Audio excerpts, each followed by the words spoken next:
Hello students, आज हम विज्ञान और प्रौद्योगिकी प्रायोगिक पुस्तिका की जानकारी लेंगे और सेकेंड टर्म का पहला प्रयोग भी करेंगे।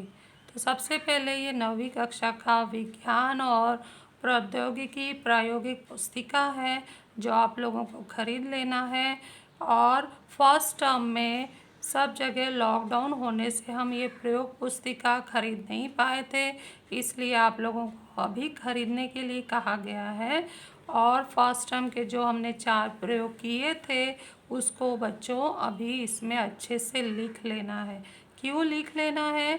क्योंकि आपको ये प्रयोग पुस्तिका पूरा साल भर का पूरा करने पर फर्स्ट टर्म में 2 मार्क्स और सेकेंड टर्म में भी 2 मार्क्स सिर्फ लिखने, ये प्रयोग पुस्तिका पूरा भरने पर मिलेगा।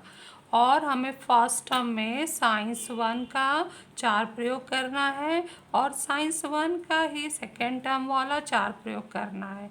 इसी तरह से भाग 2 के भी प्रयोग करने हैं। मैं आप लोगों को यहाँ पर आज साइंस 1 के प्रयोग के बारे में बताऊंगी। तो फर्स्ट टर्म के जो 4 प्रयोग हैं वो हमारे हो चुके हैं। तो आपको जो आपने फाइल में लिख के रखे थे उसको यहाँ कैसे लिखना है वो मैं बता देती हूँ। लेकिन उससे भी पहले आपको प्रायोगिक मूल्यांकन क्या क्या है वो हमें देखना है। तो वो आपको इसी बुक में बहुत अच्छे से लिखा हुआ जानकारी मिल जाएगा। इसके जैसे ही नाम वाला पेज हटाएंगे, यहाँ पर जैसे आपका ये नाम का पेज है ये भर लेना है। उसके बाद यहाँ पर आपको अच्छे से जानकारी ये दी गई है, प्रायोगिक परीक्षा और मूल्यांकन योजना। तो इसमें यहाँ लिखा भी गया है बच्चों कि विद्यार्थियों को फर्स्ट टर्म में 4 प्रयोग करने हैं, सेकेंड टर्म में भी 4 प्रयोग करने हैं, पेपर 1 का, पेपर 2 का। उसी तरह से पेपर 2 का भी फर्स्ट टर्म सेकेंड टर्म में, यानी 8 प्रयोग हमें पेपर 1 का करना है, 8 प्रयोग हमें पेपर 2 का करना है। पूरे साल भर में पूरा 16 प्रयोग इसमें लिख कर हो जाना चाहिए। अब प्रायोगिक परीक्षा कैसे लिया जाएगा? तो ये जो फर्स्ट टर्म का 4 प्रयोग है उसमें से एक प्रैक्टिकल का आपका एग्ज़ाम लिया जाएगा। तो जिसमें एग्ज़ाम लेते समय आपको उसके उद्देश्य और उपकरण तो दिए जाएंगे, सामग्री दिए जाएंगे। आपको उस प्रयोग को करते समय आपकी कार्य पद्धति क्या है उस पर 3 मार्क है। फिर उस कार्य करते करते आप प्रेक्षण क्या भरते हैं, क्या लिखते हैं, क्या हल करते हैं, उस पर 2 मार्क्स है। और उस प्रयोग करने के बाद अंत में निष्कर्ष क्या लिखते हैं, उस प्रयोग का सही लिखते हैं तो 1 मार्क्स। टोटल प्रयोग 3, 2, 5, 1, 6 मार्क्स का हो गया। अब हमारा जो साइंस 1 का प्रयोग हम देने जाते हैं तो वो 10 मार्क्स का होता है, तो यहाँ पे 6 ही हुआ, तो बाकी 4 मार्क्स कहाँ हैं? तो बच्चों ध्यान दो, बाकी 4 मार्क्स यही प्रयोग पुस्तिका जो आप फर्स्ट टर्म में 4 प्रयोग लिखे हो तो उस लिखने पर आपको 2 मार्क्स मिलेंगे। और आप लोगों को मैं फर्स्ट टर्म का एक उपक्रम भी दी थी साइंस 1 का लिखने के लिए, तो आप लोगों ने लिखकर फाइल में लगा लिया है, तो उस पर आपको 2 मार्क्स मिलेगा। तो ये 2 + 2 4 और ये 6 मिला दो तो 10 अंक आपका 10 अंक मिल जाता है फर्स्ट टर्म में साइंस 1 का। इसी तरह से बच्चों आपको साइंस 2 का भी विभाजन किया गया है। तो ये पूरा हमारा फर्स्ट टर्म का मूल्यांकन योजना है। 10 + 10 20 मार्क्स हो गए। तो इसी तरह से बच्चों सेकेंड टर्म में भी है। सेकेंड टर्म जब हम अभी इस बार स्टार्ट करने वाले हैं तो ये हमारा जो भाग 1 है ना वो साइंस का भाग 1 है जो मैं बताने वाली हूँ। तो जो हम 4 प्रयोग कर लेंगे तो स्कूल खोलने के बाद आपको प्रैक्टिकल एग्ज़ाम देना होगा चारों में से एक का, जिसमें कार्य पद्धति जो होगी 3 मार्क्स के लिए, प्रेक्षण होगा 2 मार्क्स के लिए और निष्कर्ष होगा 1 अंक के लिए। टोटल 6 हो गया। और अभी जो आप सेकेंड टर्म में 4 प्रयोग लिखोगे तो इस प्रयोग पुस्तिका पर आपको 2 मार्क्स मिलेंगे। और अभी जो बच्चों मैंने आपको जल तरंग का उपक्रम दी हूँ तो वो पूरा करने पे 2 मार्क्स मिलेंगे। तो इस तरह से ये 6, 2, 8, 2, 10 मिला दो तो 10 अंक हो जाएंगे। किस भाग के? साइंस 1 के हो जाएंगे। ऐसे ही क्रिया साइंस 2 का भी है, तो 10 + 10 मिला दो तो 20 मार्क्स। तो ये आपके साइंस वाले पेपर के साथ ये मार्क्स जुड़ने वाले हैं। ये बहुत ही महत्वपूर्ण है बच्चों, तो इससे ज़रूर ध्यान से समझना, पढ़ना और इसके अनुसार सब लिखित कार्य पूरा करना। अब ये सारे प्रयोगों की सूची है, साल भर के ये साइंस 1 की है, ये साइंस 2 के है। मैं आप लोगों को साइंस 1 का बताने वाली हूँ। तो इसमें से 4 प्रयोग हम साइंस 1 का इंडेक्स में पहले ही कर चुके हैं, वो फर्स्ट टर्म का है। तो जो बच्चे नहीं किए हैं, वो नहीं पूरा किए हैं, तो वो लिख लें ये कौन कौन से प्रयोग हैं। मैं पेज नंबर भी दी हूँ। पहला प्रयोग हमारा है न्यूटन के गति संबंधी नियम पर आधारित प्रयोग, पेज 49। और डेट क्या डालना है वो भी मैंने डाल दिया है, क्योंकि आपको ये प्रयोग पुस्तिका पूरा कर लेना है। ध्वनि के परावर्तन, ये दूसरा प्रयोग है जो पेज 65 पर मिलेगा। अवतल दर्पण का नाभ्यंतर ज्ञात करना, पेज 62 पर। पद्धति 2 का हमने उपयोग किया है। और रासायनिक संयोग के नियम का सत्यापन करना, पेज 53 पर है। तो ये आप फर्स्ट टर्म का इंडेक्स इस तरह से भर लेना। ये अनुक्रमणिका भाग 1 साइंस का है, साइंस 1 भाग 1, और यहाँ पर साइंस भाग 2 है। तो यहाँ पर मैं भाग 1 का बता रही हूँ। साइंस भाग 1 में ये पहला इंडेक्स 4 प्रयोग का फर्स्ट टर्म, या फर्स्ट टर्म जरूर लिखना, फर्स्ट टर्म के 4 प्रयोग लिख लेने हैं हेडिंग के साथ, जैसा मैं ये लिखी हूँ। और पेज नंबर भी डाल लेना है कि हमको ये कहाँ से अंदर लिखना है, डेट डाल लेना है। इसके बाद हम ये पहले देख लेते हैं, तो उसके बाद हम सेकेंड टर्म का शुरू करेंगे। सेकेंड टर्म का हमारा जो प्रयोग है, पहला जो हम आज करेंगे, विरंजक चूर्ण तथा कोयले के चूर्ण का विरंजक अभिकर्ता के स्वरूप में दर्शाना, पेज 66 पर दिया गया है। और आपको ये प्रयोग उन आगे आने वाले फ्राइडे को मैं आपको ग्रुप में भेजूंगी, इसलिए 19 तारीख डाला गया है, तो 19 फरवरी 2021 डेट डालना है।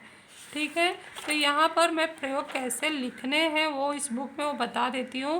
पहला है न्यूटन के गति संबंधी नियम, जो पेज 49 पे आपको मिलेंगे।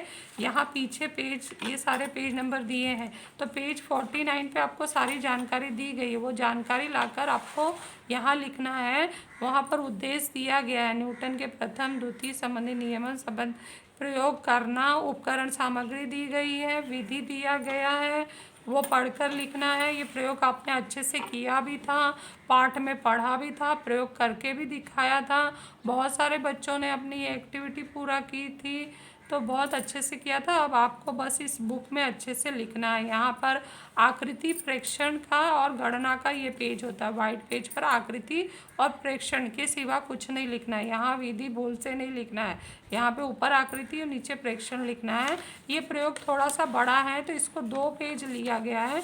इस दूसरे पेज में भी ये तीसरा भाग लिखा गया है, तो आपको 2 पेज लुक का उपयोग करके ये इस पहले प्रयोग को पूरा कर सकते हो। अब अगला प्रयोग है यहाँ पर रासायनिक, ये हमारा चौथा प्रयोग है। इसके बाद हम देखते हैं किसी दूरस्थ वस्तु का उपयोग करके हमारा जो दूसरा नंबर था वो था ध्वनि के परावर्तन संबंधी नियमों का सत्यापन करना।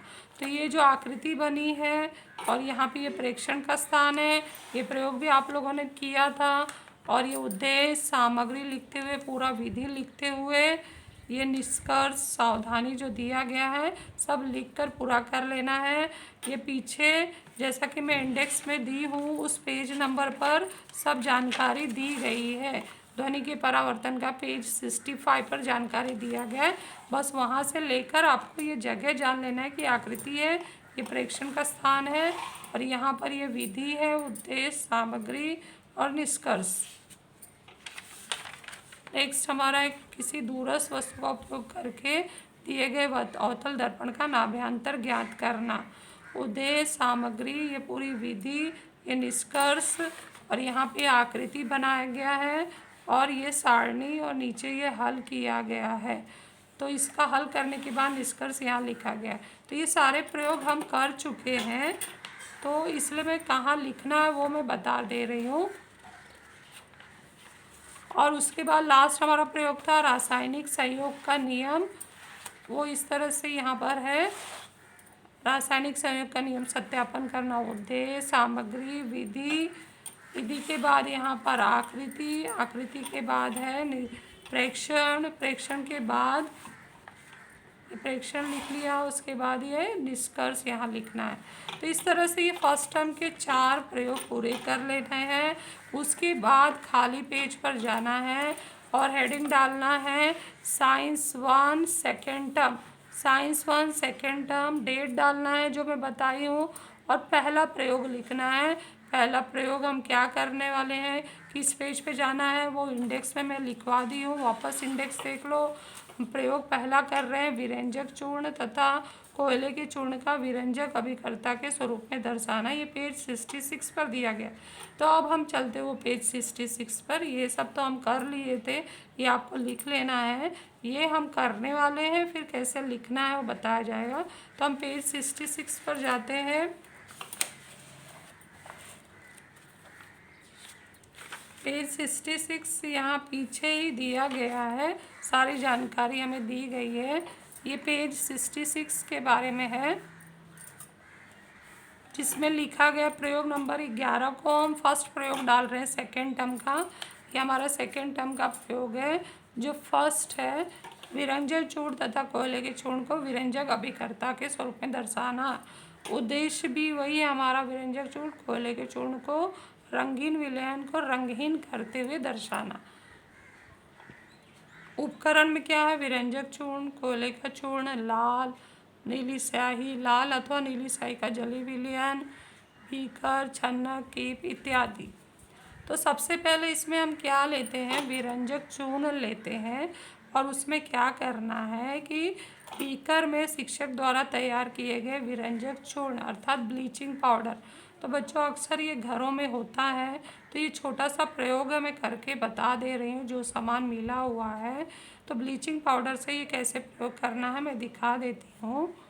एक कागज़ के टुकड़े पर नीली स्याही की कुछ बूंदें छिड़काव करना है। रंगीन कागज या कपड़े के टुकड़े पर विरंजक चूर्ण का जली विलयन, आपको विरंजक चूर्ण का जली विलयन बना लेना है उस नीली कागज पर। यानी कागज सफ़ेद है लेकिन उस पर नीली स्याही डाले हमने, तो वो नीला रंग हो गया है। तो उस कागज को कागज पर जली विलयन डाल देना है।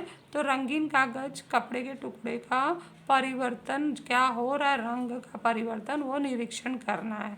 तो ये जो विधि दिया गया है, इसके आधार पर हम प्रयोग करते हैं। प्रयोग में हमें क्या दिया गया है, पानी हमें लेना है। ये ग्लास का पानी ले लिया, इसके अंदर ये हमारा ब्लीचिंग पाउडर है। बच्चों इसको संभाल के हाथ लगाना है, नहीं तो इचिंग होता है। तो इस पर प्लास्टिक का चम्मच उपयोग करना है। ये थोड़ा सा लेके आधा चम्मच के करीब ये यहाँ पर मैंने इसमें ब्लीचिंग पाउडर डाल दिया है। यह मेरा जली विलयन तैयार हो गया है। उसके बाद जैसा कि बोला गया है कि एक सफ़ेद कागज़ पर नीला स्याही डाल देना है। तो नीला स्याही डालकर ये कागज़ तैयार कर लिया गया है। तो मैं इस पर ये बूंद डालने से अच्छा है मैं इसी को कागज़ इसमें डुबो देती हूँ। डुबो के थोड़ा सा ये मिला देती हूँ। तो धीरे धीरे हम देखते हैं इसका रंग उतरने लगा है। ये हमारा कागज़ है, देखो इसका रंग उतरने लगा है।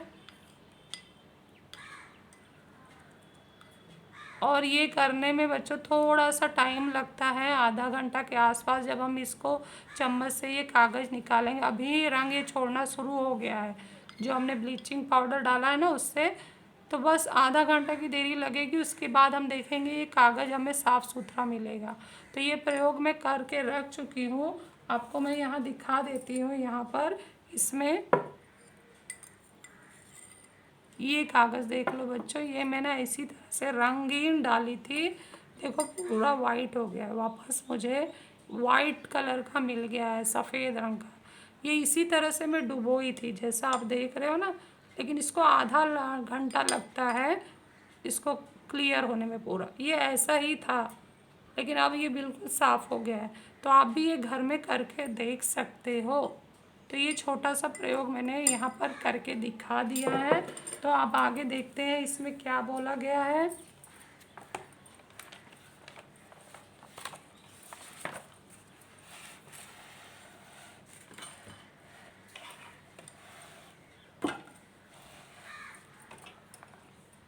और इसी तरह से एक और प्रयोग कोयले का चूर्ण का भी उन्होंने बोला है, लेकिन परंतु अभी आजकल कोयले का चूर्ण मिलता नहीं है, तो ये सामग्री नहीं मिली। और अगर बच्चों आपके पास है तो आप ये बहुत आसान सा प्रयोग घर में कर सकते हो। इसमें क्या करना है, बीकर में नीली या लाल स्याही का जली विलयन लेना है।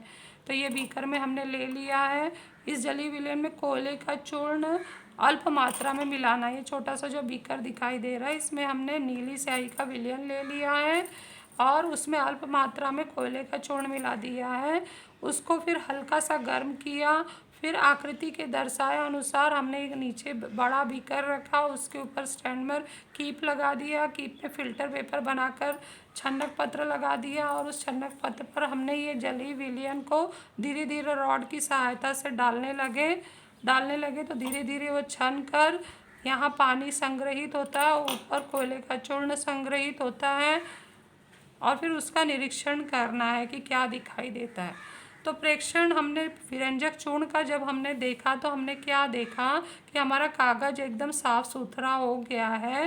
विरंजक के चूर्ण की धीमी गति, यानी धीमी गति से ये जो विरंजन हो रहा है कागज़ में, आप लोगों ने देखा यहाँ पर ये नीला नीला है, धीरे धीरे इसका रंग विरंजन हो रहा है, जो आगे चल के ऐसे इसके पूरा रंगहीन हो जाएगा कागज़ इस तरह से।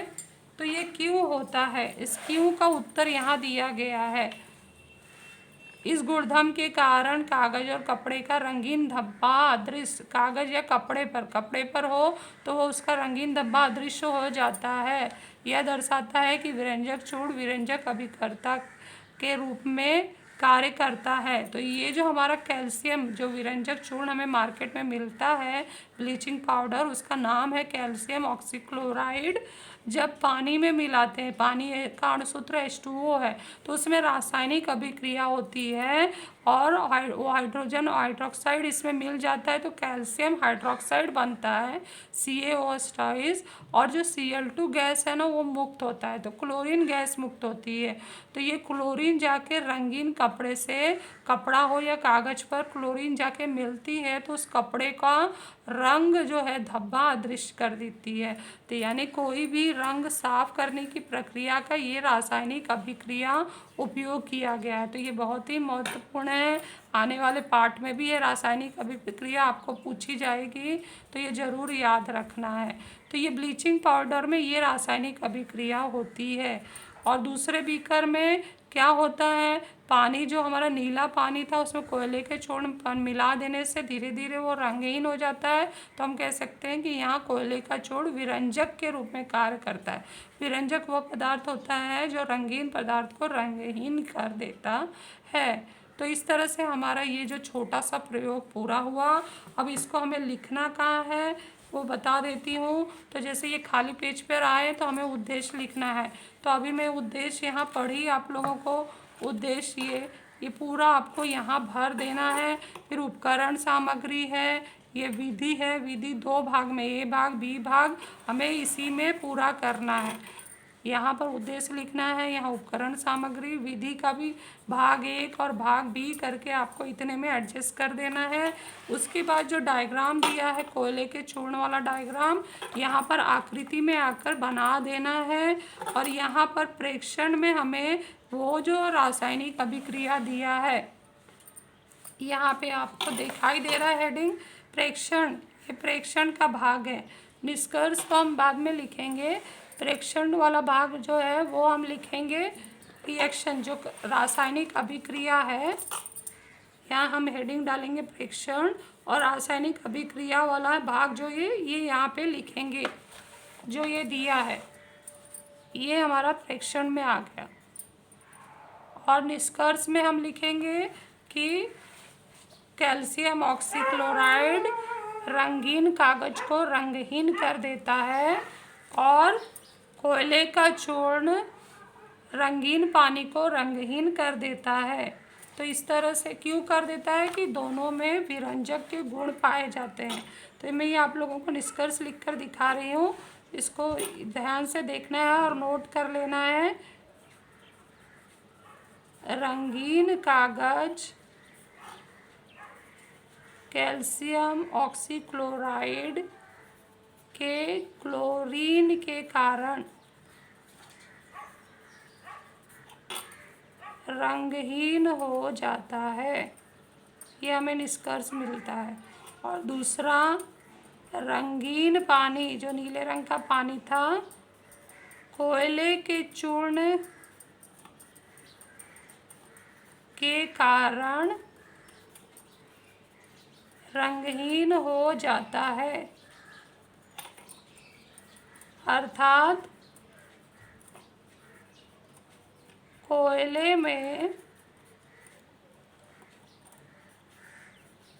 विरंजन का गुणधर्म पाया जाता है।